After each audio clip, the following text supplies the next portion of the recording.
afternoon from the Kennedy Space Center in Florida for the post-landing news conference for the successful completion of STS-124, mission of the Space Shuttle Discovery to deliver the Kibo Laboratory to the International Space Station. I'm David Mould with NASA Public Affairs. Joining us today are the Associate Administrator of NASA, Chris Scalise, Associate Administrator for Space Operations, Bill Gerstenmaier. Afternoon. Vice President of the Japan Aerospace Exploration Agency, Mamiya-san. Good afternoon. And Launch Director, Mike Leinbach. We'll start with opening statements briefly and then go right to your questions. And we'll start with the Associate Administrator of NASA, Chris Scalise. Well, good afternoon. I can't think of very many better ways to spend a Saturday than we did today with a perfect landing today at the Kennedy Space Center. We have the International Space Station getting bigger and looking really like a space station. The volume's been increased with the addition of the Kibo module. And of course, we've had a great week with the Phoenix landing on Mars, or a great month, I should say, with the Phoenix landing on Mars, and we got dirt into the chamber. So it's been really just an outstanding week, an outstanding flight. And I think it demonstrates the commitment of all of our people here in NASA and around the world on this international venture, both here on the planet Earth and getting our station built in orbit. And with that, Bill. Thanks, Chris. It's great to be here, and I can't think of a mission that's really been much better than this one. From the beginning flows, getting ready to this vehicle in terms of the number of problems we're working, through actual on-orbit operations to the landing today. This is just phenomenal across the board. It's a tribute to the teams that have worked so hard to get this vehicle ready, to the Japanese teams that have got the Kibo module ready to go fly in space. To see it get activated, to see both power channels come online were just great. The other thing that's kind of neat is it's also neat to see us really starting to work in space. You know, we did the EVA, and while we were doing the EVA, we were busy outfitting the module and getting it ready. That shows that we used to only do EVAs and not spend much time on the inside doing complicated activities, and that's showing that we're getting used to working in space. You also may have noticed that we took a camera that was failed on the outside of Space Station on one EVA. We took it inside. We replaced the power supply and then took that same camera out on the next EVA, installed it on the truss, and got it operating. So again, instead of returning that camera to the ground and sending it off to get it reworked, we actually essentially repaired it in orbit. And what we're learning are the skills, the maintainability things that we're going to have to do as we push on out to the moon and Mars. So we're starting to break that tie to the planet Earth and start to move out and do what exploration is. So this is a great mission and a great way to get that activity started. Okay. Well, I'm very delighted that the Discovery came safely with its crews. And we are proud that our pressurized module of Kibo was attached to ISS permanently. And our astronaut, Mr. Hoshide, displayed what he had achieved through his hard training and completed his responsibility to perfection. And he did a good job, I think, and I was personally moved that Kibo is now in space because I one time took the role of chief negotiator of MOU on a phase B study of Kibo 25 years ago, and it was my dream to see Kibo in space, and the dream has come true. This success was a great step forward for Japan for utilization of space and for further manned space activities. And it's really epoch-making in the sense that we now join the sharing full responsibility of ISS and to contribute to this great trial for international cooperation. Kibo has been operating quite well, and all connection with Tsukuba space station has been kept well. And if we complete the checking of all the functions, we will start the first phase of experiment in August. And we would like to express a great gratitude to all NASA people and all the people in other organizations inside, outside of the country. We will make our best to work for the upcoming Mr. Wakata's expedition mission, and we would like to receive further assistance from all people concerned.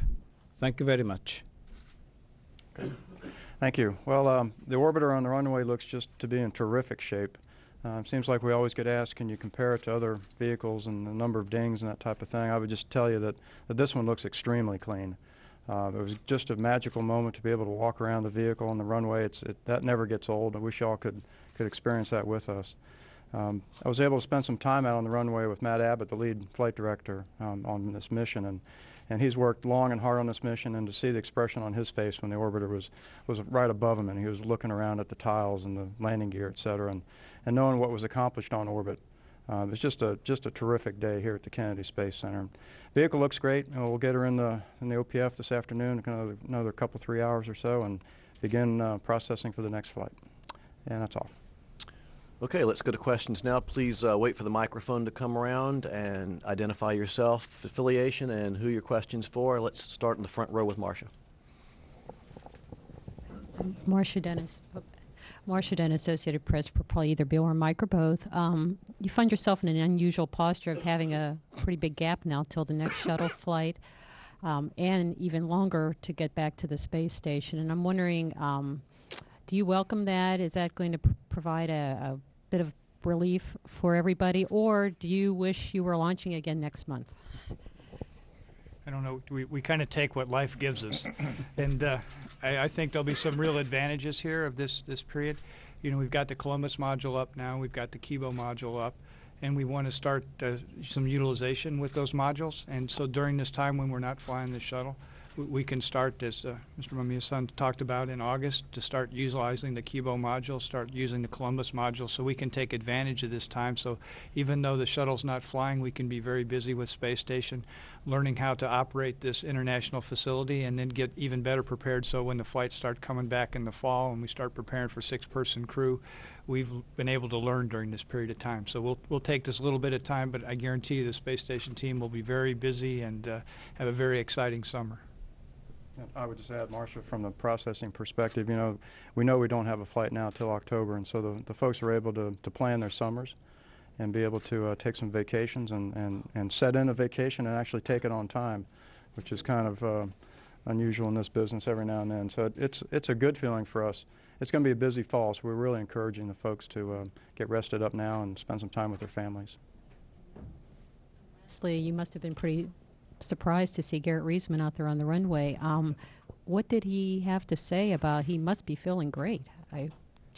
Yeah, he was. I congratulated him on all his work he did during the expedition, and he talked a little bit about what it was like to be on Space Station. He told us, frankly, he enjoyed feeling the sunshine again, and it was kind of nice for him to be out and talking to us a little bit. So I think he had a great time on board Space Station, and he did really good things on board Space Station. Okay, Tarek in second row, please. Thank you. Tarek Malik with Space.com and Space News. I think my question's for Mike or Bill. It seems like with Discovery's return, the stage is kind of set now for the Hubble mission this fall. And I guess with the launch patch damage you saw here, I'm curious what your thoughts are going forward for the repair there, and then also for the processing for that flight. Thanks.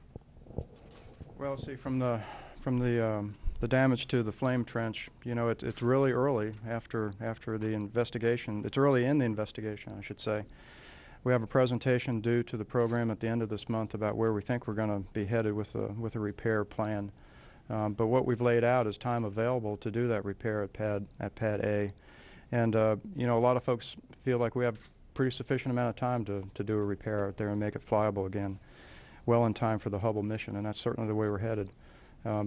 You know, again, it's early. We're looking at different options out there. You all, I know we're going to have a special briefing for you all Monday out at the launch pad, and you'll be able to see it yourself. And it's a significant job, but the team is up to it. We're looking at different options, and we'll have those plans in place by the end of the month. Let's go down the road, Holly, please. Hi, Holly Hickman, Fox News Radio. This is for either Bill Gerstenmaier or the Associate Administrator. You mentioned the Phoenix mission going on right now, and Greg Shamatoff is going to be spending 6 months, maybe longer, depending on mission schedules, up at the International Space Station. And now you do have Columbus and Kibo up there. Can you talk a little bit for layman, just kind of linking the two, how the space station and its current config can push ahead to the future Moon and Mars missions? Well, I'll talk a little and let Bill talk more about it.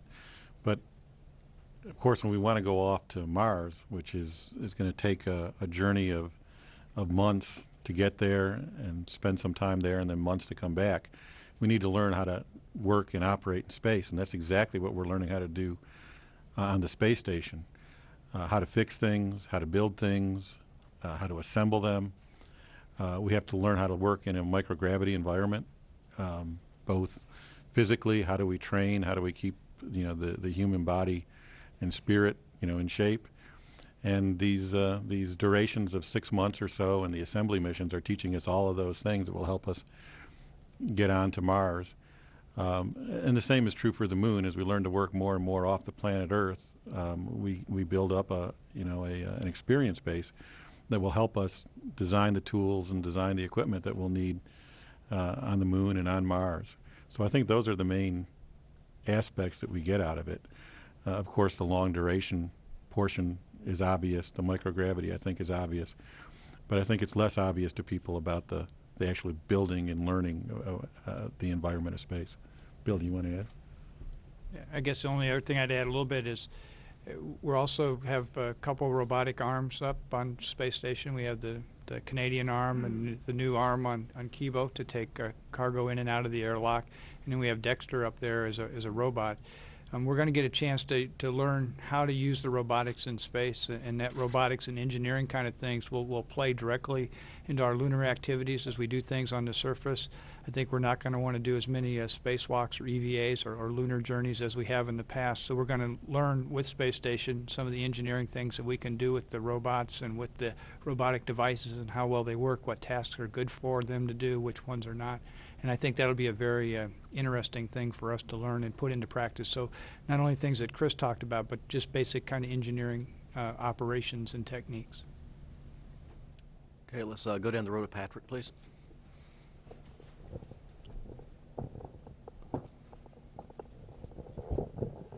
Patrick Peterson with Florida Today. I believe that Garrett Reisman might be the first astronaut to actually spend time at the space station and then be able to walk around underneath the shuttle. I'm just wondering if any of you know whether that's true or not. And also, I'm wondering about there were 4 areas of damage on the thermal protection system spotted during the rendezvous pitch maneuver. I'm wondering, maybe Mr. Leinbach could say, characterize the significance of these and whether he saw anything else in addition to these 4 areas from that on the shuttle's underside.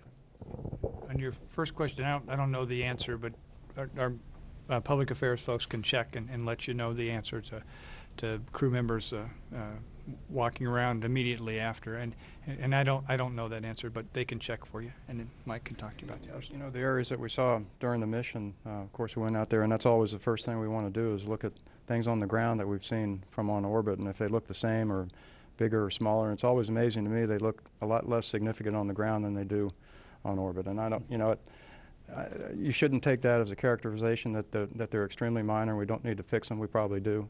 But typically they look fine. They look better on the ground than they do on orbit. I don't know how to describe it. It's just they look very minor. When you're standing underneath the orbiter and the orbiter is so large and the imperfections are so small, I guess it has a perspective effect, I guess. Okay, Jay. Jay Barbary with NBC for Bill Gerstenmaier. I keep hearing a lot of talk about working in parallel with Shuttle and also with Constellation. If you're given another couple of $1 billion a year by Congress, is it feasible that you could continue to fly Shuttle and get Constellation ready, i.e. one pad for Constellation, one pad for Shuttle, one bay and VAB for Shuttle, one bay and BAB for Constellation? Is there any scenario that you could work the two parallel, or will you just simply, with more money, be able to cut the hiatus of 5 years or so down to 4 years or something like that, Bill? Could you let us kind of give us any idea what you're thinking is? Yeah, I think eventually you run into other problems other than just the money aspect. I think, first of all, the facilities you described, some of those we can work around, but then we also run into problems other places, like over at in New Orleans at the Machute Assembly Facility, where we put together our external tanks. That's where we're going to build our upper stage. We need some floor space for that upper stage to be assembled. Orion also gets assembled over there. There's some floor space there that's critical. So we need to, and we're actually starting to turn some of that stuff over to the Constellation program to work. Then at Stennis this July, we're going to turn over all our test stands at Stennis so they can begin their J2X engine testing. So if you go through kind of facility by facility, you'll bump into quite a few facilities that there's just not another backup capability, that we can't really run in parallel just from a facility standpoint. I think the other thing is also a personnel standpoint too. We want to capture the workforce that we have here that have a lot of experience and knowledge in processing shuttles. They know what it takes to get flight hardware ready to go fly. We want to take some of those folks and actually turn them onto the new program early enough in the design phase that they can contribute and help. So I think eventually you also run into some personnel issues too. So it's more than just the funding issue. There's going to be some hiatus or some gap no matter what we do, just from a facilities and personnel standpoint. Bill, under the best case scenario, no matter how much money they give you and working force and what you've got here, you can only cut, say, this 5 year to what? If you were given everything you need, 4 years or 3 years, you're still going to have a gap out there? Yeah, there's going to be a gap, and it's on the order of probably 4 years. Okay, Bobby. Bobby Block with the Orlando Sentinel for Bill or Chris. Two questions which dovetail. One is the OMB earlier this week said that it was expressed its extreme displeasure with the notion of flying the AMS, but also threw in the two contingency flights as well, the commitment to that. Now, I thought you guys viewed that as more the contingency flight, but actually essential for the station. So I wanted to get that cleared up. And then the other thing I wanted to know is, what is your thinking on the COTS D option? And do you have any plans for that? I think Bill wants you. Okay. I guess on the first one, we think the flights are pretty important to us. Those two flights that are called contingency flights, we've been planning those. They're fully funded in our budget right now. Those flights deliver spares to station they're important to us, and critical spares, and they give us a little bit of flexibility that if commercial cargo doesn't come online at exactly the right time or on a specific launch date, there's a little bit of margin in there. So those flights are important from that standpoint. We'll continue to evaluate those flights and see how the hardware is performing on board space station, and see if there's anything that we need to do differently as we see how the hardware actually performs. So again, we'll respond to kind of whatever direction we get, but it's our preference. If we can fly those flights, we'd like to fly those flights, and if we can accommodate them so there's no impact to Constellation, that's clearly the way we want to go. In terms of the COTS crew capability, again, I think we're investigating that a little bit to see if that makes sense to us.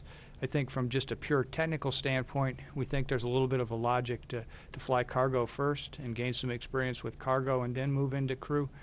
We're still looking at that. We're talking to the commercial companies about what their logic is, what they think is the right plan to go forward, but we're still kind of investigating it at this point. But I think there's a kind of a technical logic that makes sense with what we're doing, but we're going to talk to the commercial side and see if they have any suggestions or something we haven't thought of.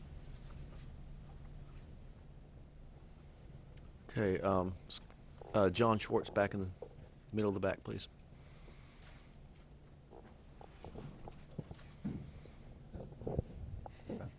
Hi, it's John Schwartz, New York Times. I'd like to ask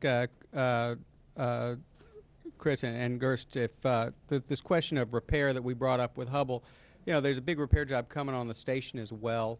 And the Sarge, what are we going to have to move around? What are y'all going to have to move around to affect this Sarge repair? Do you see it more as a stage issue or something that would happen during missions? And if so, what gives way to allow this important repair to proceed? Yeah, what we've done is we've started looking at that, and again during this period of time before ULF2, which is the flight in November, we think we may put some EVA activity on that flight to go address the Sarge issue. You know, we did the demonstration where we looked to see if we could clean the Sarge, and we looked to see if we could lubricate it. The engineers are taking that information in to see what makes sense. We're going to try to get some trundle bearing assemblies. Those are the little rollers that ride on the roughened surface. We may install those on that flight and ULF2 in one of the EVAs there and see how that moves forward. So again, I think we're still kind of in learning mode. The teams are starting to prepare and practice and think about that, but we think we can accommodate it in the fall, winter kind of time frame, some activity that gains us back some more operability of the solar array alpha joint. It's a separate question. Is there any friction over this question of Space Adventures coming up with what you could call a bespoke mission? In other words, so far folks have been just hitching on to one extra seat on Soyuz flights, but now they're talking about possibly sending whole missions up with 2 people who would be at the station with a mission for no other reason than to go. How does that affect y'all compared to how you've been dealing with it in the past? We really have, the Russian Space Agency really hasn't talked to us about what those plans are, and in fact we're hearing some kind of different things from them. So we have some meetings scheduled this summer, some heads of agency meetings, some other things with our international partners, and probably at that time frame we'll have some discussions with them along those lines. Okay, up the front here.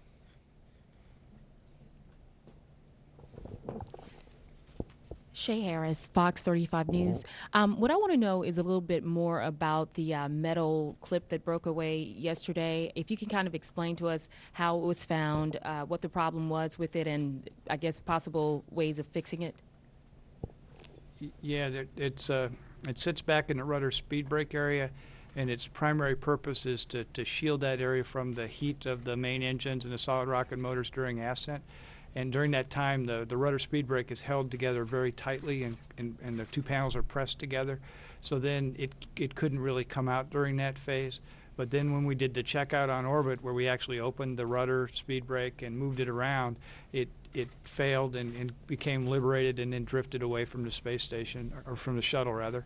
And when the crew took a picture of it and saw it, sent it down to the ground, the engineers recognized immediately what it was.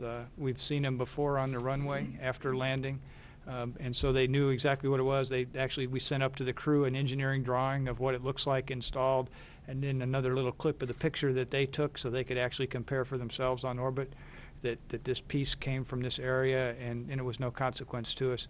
We'll look at it. We'll figure out a better way to attach it. It's spot welded, I believe, in place now. We'll figure out a different way to attach it, and we'll be fine.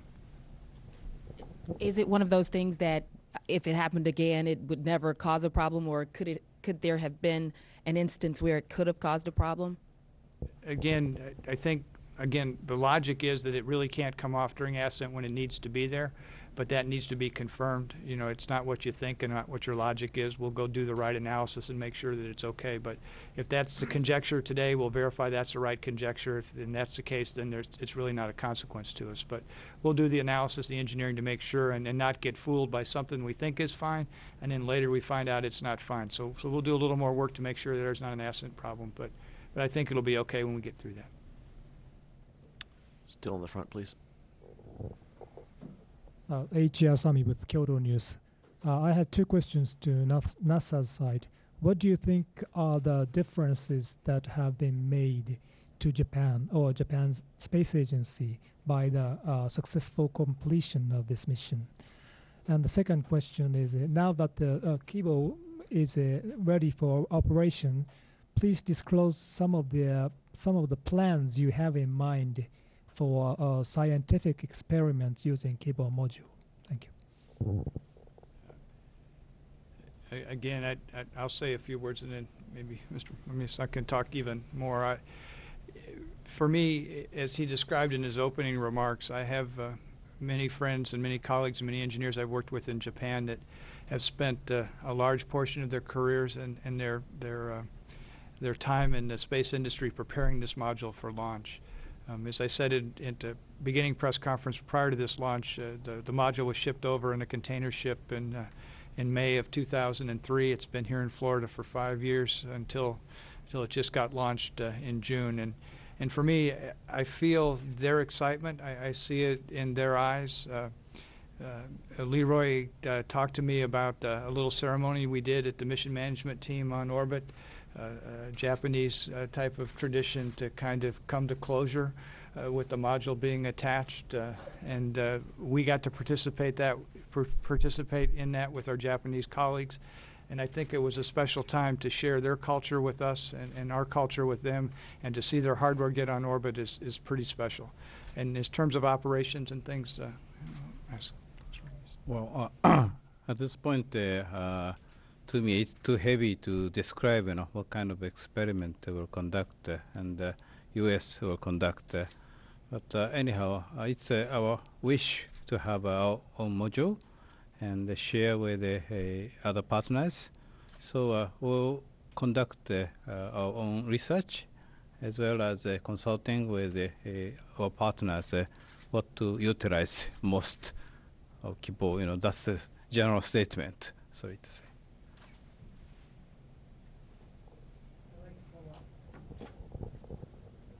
I do know that how Japan is going to use the Kibo module, but I'd like to know America, the United States or the NASA, how are you going to use the Kibo module?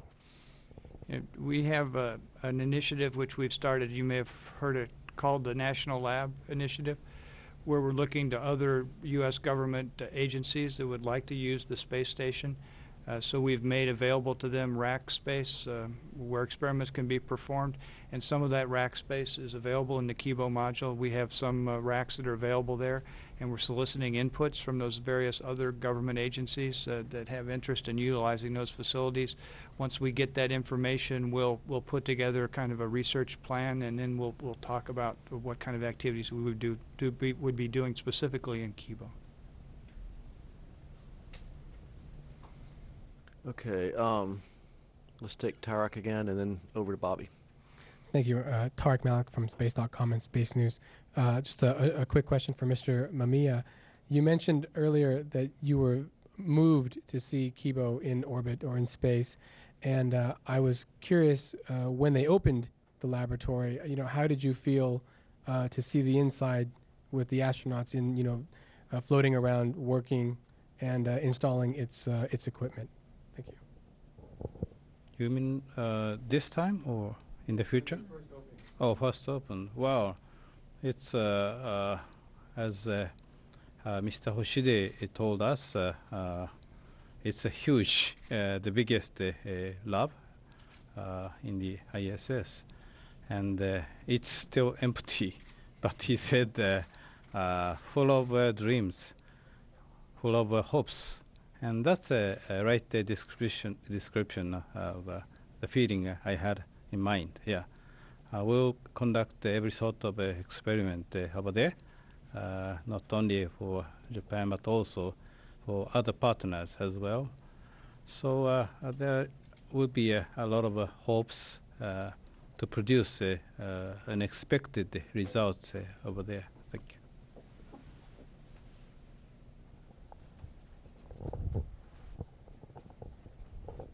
Bobby Block again from the Wall Street Journal for Mamiya-san and maybe for Bill. There are people who are advocating that the quest to go to return humanity to the moon and then to go on to Mars, that America should open it up more to becoming an international cooperative venture similar to the space station. And I wanted to know what you thought about that, and also if Bill could comment. According to the long-range plan, made by Space Activities Commission recently will, for the moment, go with the unmanned activities, sending probes to the moon and other stars. And we'll cooperate with the United States and the other partners, which we gained through the ISS activities, to go to moon in the future in collaborative manner as in the ISS. And well, of course, in the distant future, we would like to have our own rocket to go to the moon. But we are still conducting only a preliminary study on that. So our main portion will be a go with the other partners to the moon, personally to the Mars. Again, I think we've had a couple of conferences. We're looking a lot at lunar activities, and we definitely want to do the lunar activities in an international sense, and we've been working that pretty good with the partners. We're doing a transportation piece, but they're free to do their own transportation if they would like, but we're starting to look at cooperative agreements and things that make sense for lunar activities and some of our other follow-on exploration stuff. So again, I think space station can kind of serve as a model for that. We can learn what worked well from a memorandum of understanding standpoint, from an agreement standpoint. There's a real hardware on orbit that's actually functioning, that's working internationally. I think we can learn directly from that and put together some really good agreements as we move to the moon and Mars with our international partner community. Further questions? All right, then, for more on the ISS and other NASA activities, please stay tuned to NASA Television or the website www.nasa.gov. Thank you and have a great afternoon.